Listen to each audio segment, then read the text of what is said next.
अगर आप बैचलर्स के स्टूडेंट्स हैं या मास्टर्स के, तो भला ये आप पाकिस्तान में हो, इंडिया में या बांग्लादेश में, तो यकीनन आप में से मेजॉरिटी की ख्वाहिश यही होगी कि आप अमेरिका में जाकर पीएचडी की तालीम हासिल करें। और भला क्यों ना हो, क्योंकि अमेरिका दुनिया की बेहतरीन रिसर्च फैसिलिटीज और फुली फंडेड स्कॉलरशिप्स आपको प्रोवाइड करता है। और हाँ, सबसे इंपॉर्टेंट बात, अगर आपने अमेरिका में सेटल होना है तो पीएचडी के बाद यूएस में आपको ग्रीन कार्ड और जॉब भी मिल जाती है, लेकिन थोड़ी सी एफर्ट्स के साथ, क्योंकि बगैर एफर्ट के दुनिया में आपको कोई चीज नहीं मिलती। और हाँ, ये बात तो आपको मालूम होगी कि अमेरिका में पीएचडी कैंडिडेट्स को ऑटोमेटिकली स्कॉलरशिप मिल जाता है। और सबसे अच्छी बात ये कि आपको किसी एजेंट की जरूरत नहीं, क्योंकि ये सारे काम आप खुद ब खुद आसानी के साथ कर सकते हैं। आप लोगों का ये सपना होगा कि किसी तरह MIT, हार्वर्ड, स्टैनफोर्ड, बर्कली ये कम से कम दुनिया की टॉप 100 यूनिवर्सिटी से पीएचडी की तालीम हासिल करें। इसी को हेल्प आउट करने के लिए मैंने ये इन्फॉर्मेटिव वीडियो आप लोगों के लिए बनाई है। हालांकि YouTube पे बहुत सारी वीडियोस और भी मौजूद हैं, लेकिन ये वीडियो थोड़ी सी अलग है, क्योंकि इसमें हम प्रैक्टिकल केस स्टडीज का मुताला करेंगे और देखेंगे कि हमारा ट्रैक रिकॉर्ड कैसा है। इन केस स्टडीज में हमने कुछ स्टूडेंट्स का इंटरव्यू किया है। ये स्टूडेंट्स जिनका ताल्लुक पाकिस्तान, इंडिया, बांग्लादेश और चाइना से है, हम इन्हीं के ट्रैक रिकॉर्ड के बारे में पूछेंगे। और आखिर में मैं आपको कुछ स्ट्रेटजीज के बारे में बताऊंगा कि जिनको आप फॉलो करके आप अपना एडमिशन इन यूनिवर्सिटीज के अंदर सिक्योर कर सकते हैं। तो let's start with case study number 1। मेरा नाम अब्दुल वहाब अयूबी है और मैं पाकिस्तान से हूँ और राइट नाउ मैं यूनिवर्सिटी ऑफ इलिनॉय शिकागो से PhD फिजिक्स कर रहा हूँ। मैंने 2014 में यूनिवर्सिटी ऑफ पंजाब लाहौर से अपना बैचलर्स मुकम्मल किया और मेरी परसेंटेज 65% थी। मैंने 2020 में कायद-ए-आज़म यूनिवर्सिटी इस्लामाबाद से अपना मास्टर्स मुकम्मल किया फिज़िक्स में और मेरा GPA 3.9 था आउट ऑफ 4। मास्टर्स मुकम्मल करने के बाद मेरा एक फर्स्ट ऑथर पेपर था, एक को ऑथर पेपर था और एक बुक चैप्टर था। आइल्स में मेरा 7 आउट ऑफ 9 बैंड था, जबकि ईच मॉड्यूल में मेरा 6 अबव था।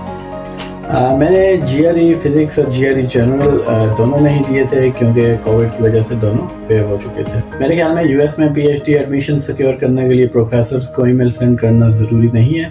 मैंने कोई ईमेल सेंड नहीं की थी और उसके बावजूद मुझे दाखिला मिल गया। मैंने सिर्फ 2 यूनिवर्सिटियों में अप्लाई किया था और दोनों में दाखिला मिल गया था। 3 सबसे इम्पॉर्टेंट पॉइंट्स हैं। नंबर 1, अपनी लास्ट डिग्री में ज़्यादा से ज़्यादा परसेंटेज या CGPA हासिल करें। नंबर 2, अपनी लास्ट डिग्री में कोशिश करें कि आप कोई ना कोई पेपर पब्लिश करें। और नंबर 3, अपनी SOP और CV पर ध्यान दें, उस पर ज़्यादा से ज़्यादा काम करें और उसी की बुनियाद पे आपको एडमिशन मिलेगा। मेरा नाम शुभम मांडोत है, मैं इंडिया से हूँ। यूनिवर्सिटी ऑफ इलिनॉय में अर्बाना शैम्पेन लोकेशन में मैं PhD कर रहा हूँ न्यूक्लियर इंजीनियरिंग। मैंने बैचलर्स किया था वेलोर इंस्टीट्यूट ऑफ टेक्नोलॉजी से, मैकेनिकल इंजीनियरिंग। मैंने 2018 में पास आउट ग्रेजुएट हुआ था मैं। मेरा GPA था 8.98 आउट ऑफ 10। तो मैंने मास्टर्स किया था यूनिवर्सिटी ऑफ कैलिफोर्निया बर्कली से, क्योंकि मैंने 2017 में एप्लीकेशन किया था। हमारे टाइम पे GRE होता था, तो GRE दिया था, TOEFL दिया था और वही स्टेटमेंट ऑफ पर्पस जो लिखना होता है, रिसर्च स्टेटमेंट, रिकमेंडेशन लेटर्स लिखवाने होते हैं, वही सब बेसिक चीज़ें थी एप्लीकेशन के लिए। किसी प्रोफेसर को एप्लीकेशन के पहले अप्रोच नहीं किया था। रिसर्च पेपर ऐसा आर्टिकल तो नहीं था मेरा मास्टर्स के टाइम अप्लाई करने से पहले, पर एक कॉन्फ्रेंस पेपर था फर्स्ट ऑथर में। PhD के एप्लीकेशन के टाइम पे TOEFL देना वापस ज़रूरी था, तो TOEFL दिया था मैंने। GRE इस टाइम पे ज़रूरी नहीं था। मेरा स्कोर फाइनल जो GPA था वो था 3.5। प्रोफेसर्स को डेफिनेटली PhD के टाइम पे मैंने एप्लीकेशन के पहले अप्रोच कर लिया था। मेरा नाम शेख मोहम्मद तासिन हफीज, मैं बांग्लादेश से हूँ। मैं university of Illinois Urbana champagne में पढ़ता हूँ PhD में। मैं बैचलर कंप्लीट किया हूँ Bangladesh university of engineering technology से। मैं मेजर थे इलेक्ट्रॉनिक्स। मेरा टोटल CGPA था 3.73 आउट ऑफ 4। मैंने पासिंग ईयर था 2022। मैंने मास्टर डिग्री नहीं की। बैचलर के बाद में मैं रिसर्च असिस्टेंट कम किया कुवैत में, तो वहाँ पर मैंने चैनल आर्टिकल्स 6 पब्लिश किया और कॉन्फ्रेंस आर्टिकल था मेरा 9। और चैनल आर्टिकल में 3 मेरा फर्स्ट ऑथर था और कॉन्फ्रेंस में मेरा first author 6। So in total 2015 में मेरा फर्स्ट होता था माइनॉरिटी के ऊपर। मैंने जीआरई नहीं दिया, आईएलटीएस दिया लैंग्वेज टेस्ट के लिए एंड मेरा टोटल स्कोर था 8। मेरा बैड एग्जाम था लिसनिंग में, पता नहीं क्यों 6.5 था and most of the case मेरा रीडिंग पे 9 था, राइटिंग पे 8 था और स्पीकिंग पे था 8। मैंने टोटल 16 यूनिवर्सिटी में अप्लाई किया था and most of the cases मैं प्रोफेसर के बात करने के बाद ही अप्लाई किया। वो प्रोफेसर जब मैं इनकरेज करता था तुम अप्लाई कर दो, फिर बाद में मैंने अप्लाई किया और मैं टोटल 16 यूनिवर्सिटी में अप्लाई किया, तो अल्हम्दुलिल्लाह मुझे 15 यूनिवर्सिटी से एडमिशन मिल गया था।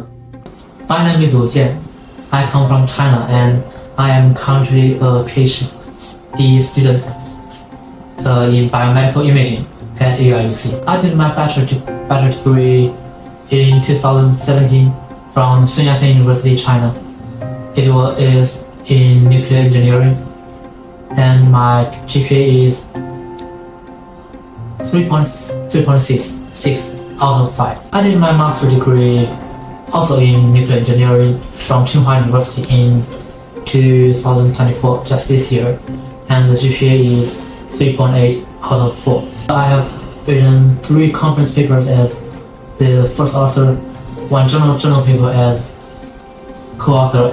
My IELTS exam is 7.5 out of 9 and the minimum is in reading is 6.5. I took part in the GRE exam, but the score is not satisfactory. It's 323, so I did not submit it to the university. I wrote some emails to the professors before I submitted the formal application, and I think it is necessary for some universities where the decision is mainly made by the professor rather than the committee of the department. I applied for 3 universities, MIT, Michigan, and AIUC, and I get rejected by the former 2 universities and get admitted by AIUC. मेरा नाम नबील अहमद है और मैं फैसलाबाद पाकिस्तान से हूँ और यहाँ मैं PhD पैथोबायोलॉजी में कर रहा हूँ। मैंने डॉक्टर वेटनरी मेडिसिन की थी यूनिवर्सिटी ऑफ एग्रीकल्चर फैसलाबाद से और मैं 2021 में ग्रेजुएट हुआ था वहाँ से। मेरा CGPA 3.34 आउट ऑफ 4 था। तो डॉक्टर वेटनरी मेडिसिन ये प्रोफेशनल डिग्री थी और मेरा जो कैरियर फोकस था वो रिसर्च में था, तो मुझे आगे रिसर्च की डोमेन में जाने के लिए मास्टर्स करना पड़ा और मैंने DVM के बाद साथ ही स्टार्ट कर दिया था masters in physiology from university of agriculture Faisalabad. तो मेरे मास्टर्स के दौरान ही जो है ना मेरे PhD जो था ना वो कंसर्न सिक्योर कर लिया था और मेरा एडमिशन भी हो गया। मैंने बैचलर्स में कोई भी पेपर पब्लिश नहीं किया था, मैंने GRE एग्जाम नहीं दिया था, मैंने IELTS दिया था, मेरा उसमें 7 बैंड थे मेरे सबसे कम स्पीकिंग में थे जो कि 6 थे, बाकी सब में 7+ थे। मैंने PhD से पहले बहुत से प्रोफेसर्स को ईमेल्स वगैरह की थी और हांगकांग से मुझे कंसर्ट मिल गया था और यहाँ से अरबाना शैम्पेन से मिल गया था, मैंने फिर अरबाना शैम्पेन चूज की। इस सारी इंफॉर्मेशन से हमें ये बात मालूम पड़ती है कि आपका GPA और रिसर्च पेपर सबसे इंपॉर्टेंट फैक्टर हैं आपका एडमिशन डिसाइड करने के लिए। अगर आपके BS का GPA और परसेंटेज बहुत अच्छी है, मीन्स आउटस्टैंडिंग है, और इसके साथ आपके 1 या 2 रिसर्च पेपर हैं एज फर्स्ट ऑथर, तो आप डायरेक्ट PhD एडमिशन के लिए भी ट्राई कर सकते हैं।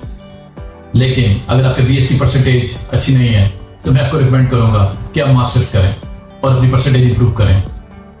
और यहाँ ये बात बहुत इंपॉर्टेंट है कि आप अपने मास्टर्स के लिए उस यूनिवर्सिटी का इंतखाब करें जहां आप एक अच्छा स्कोर और रिसर्च पेपर्स पब्लिश कर सकें। मैं पाकिस्तान से हूँ तो मैं आपको वहां की एग्जांपल देता हूँ। Quaid-e-Azam university which is one of the best university in Pakistan में ऑन एवरेज आपका स्कोर कम आता है, तो मैं इसके मुकाबले में एक लो रैंक यूनिवर्सिटी जहां स्कोर और मेरे रिसर्च पेपर दोनों आ सके तो मैं इसको प्रेफर करूंगा, क्योंकि US में हमारी यूनिवर्सिटी की रैंकिंग कोई मैटर नहीं करती। एक अच्छी बात यह कि अब आपको GRE देने की जरूरत नहीं, और हाँ TOEFL या IELTS स्कोर ये हर यूनिवर्सिटी की अपनी रिक्वायरमेंट्स हैं, तो आपने जिस भी यूनिवर्सिटी को टारगेट किया है आप उसी के हिसाब से अपना स्कोर अचीव करें। और आखिर में मेरी कुछ रिकमेंडेशंस आप लोगों के लिए, अगर आपका ट्रैक रिकॉर्ड आउटस्टैंडिंग है, मींस आप 90% के पास हैं और आपके 3 से 4 रिसर्च पेपर हैं as a first author in Q1 journals, तो आप दुनिया की बेहतरीन यूनिवर्सिटीज टॉप 10 टॉप 20, टॉप 30 और टॉप 50 में एक एप्लीकेशन सबमिट करें। इसी तरह अगर आपका ट्रैक रिकॉर्ड अच्छा है, मीन 80% है, और आपके 3 या 4 रिसर्च पेपर्स हैं एज अ फर्स्ट ऑथर, तो आप टॉप 50, टॉप 100 और टॉप 200 में ट्राई करें। अगर आपका ट्रैक रिकॉर्ड नॉर्मल है, मीन 65% के पास है, और आपके एक या 2 रिसर्च पेपर है एज अ फर्स्ट ऑथर या को ऑथर्स में, तो आप टॉप 200, टॉप 500 और टॉप 1000 में अप्लाई करें। अगर आपका ट्रैक रिकॉर्ड इससे भी कम है, तो फिर आप अक्लमंद हैं कि आपने खुद क्या करना है। अगर आप बाकी पढ़ाई करना चाहते हैं, तो फिर आप मास्टर दोबारा रिपीट करें और अपना परसेंटेज इंप्रूव करें। 2 या 3 साल ज़ाया होने से जिंदगी में कोई फर्क नहीं पड़ता जब आप कामयाबी हासिल कर लें। मैं यहाँ एक और बात आपको एडवाइस करूंगा कि अगर ये स्टूडेंट्स जिनका ताल्लुक हमारे मुल्कों से है, अगर ये यहाँ पर पीएचडी कर सकते हैं, तो आप क्यों नहीं। मुझे यकीन है कि ये इंफॉर्मेशन आपको जरूर हेल्प आउट करेगी जब आप यूएस में किसी यूनिवर्सिटी के लिए एडमिशन अप्लाई करेंगे। अगर आपके जहन में कोई भी सवाल हो तो आप कमेंट सेक्शन में जरूर पूछिएगा, और हाँ, लाइक करना ना भूलिएगा, क्योंकि इससे मुझे मोटिवेशन मिलेगी। लेकिन अगर आपको ये वीडियो पसंद आई हो, thank you very much and best wishes for your future.